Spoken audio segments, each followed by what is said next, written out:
வல்ல பரிசுத்த பிதாவே, ஆசீர்வதிக்கப்பட்ட காலை வேளைக்கு நன்றி. இந்த இறை வார்த்தை ஆவியின் கனி, அன்பு, சந்தோஷம், அந்த ரெண்டாவது காரியத்தை தியானித்து கொண்டிருக்கிறோம். இந்த இறை வார்த்தையும் அநேகருக்கு ஆசீர்வாதமாக இருக்க கர்த்தர் உதவி செய்வீராக. இயேசு கிறிஸ்துவை ஜெபிக்கிறோம் ஜீவன் நல்ல பிதாவே, ஆமென். அல்லேலூயா, அல்லேலூயா, அல்லேலூயா. முதலாவது, ஆண்டவரை சந்தோஷப்படுத்துகிற விஷயம், ஆண்டவருக்காக கொடுப்பதன் மூலமாய், கர்த்தரை பிரியப்படுத்துவதன் மூலமாய். ரெண்டாவது, நம்ம எல்லாரும் ஐக்கியமாக இருந்தாலும் ஆண்டவர் சந்தோஷப்படுவாராம். 133 சங்கீதம்.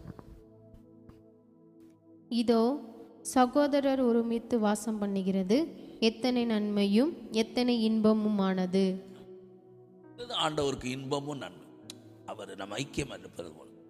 அதான் சொல்றாரு, பிதாவை நோக்கி நாம் ஒன்றாய் இருப்பது போல இவர்களும் ஒன்றாய் இருக்க முடியும், இவர்களுக்காக வேண்டிக் கொள்கிறேன். நம்மளாம் ஐக்கியமாக இருக்கிறது தான் அடுத்து ஆண்டவரை சந்தோஷப்படுத்த ரெண்டாவது விஷயம். அப்படி நீங்கள் ஆண்டவருக்குள்ளாக கர்த்தருக்குள்ள நீங்கள் ஐக்கியமாக இருப்பீர்களானால் அதில் உண்டாகிற ஆசீர்வாதத்தை வாசிமா.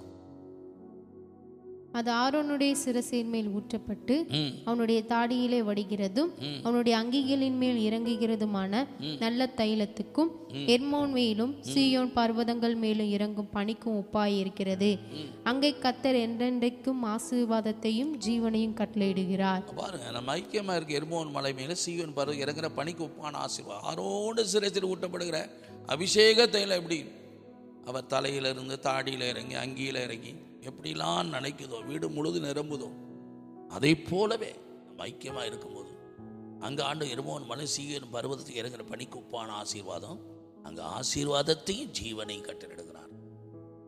கர்த்தருக்குள்ளாக கிறிஸ்துக்குள்ளாக நம்ம ஐக்கியமாக இருப்பது, நம்ம ஐக்கியமாக கிறிஸ்துவோட ஐக்கியமாக இருக்கும்படி தான் அழைத்த தேவன் உண்மையுள்ளவர்.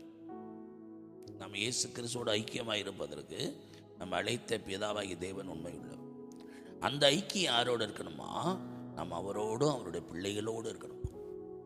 அந்த ஐக்கியத்தினால தான் தேவன் நம்மளை ஆசீர்வதிக்க முடியும்.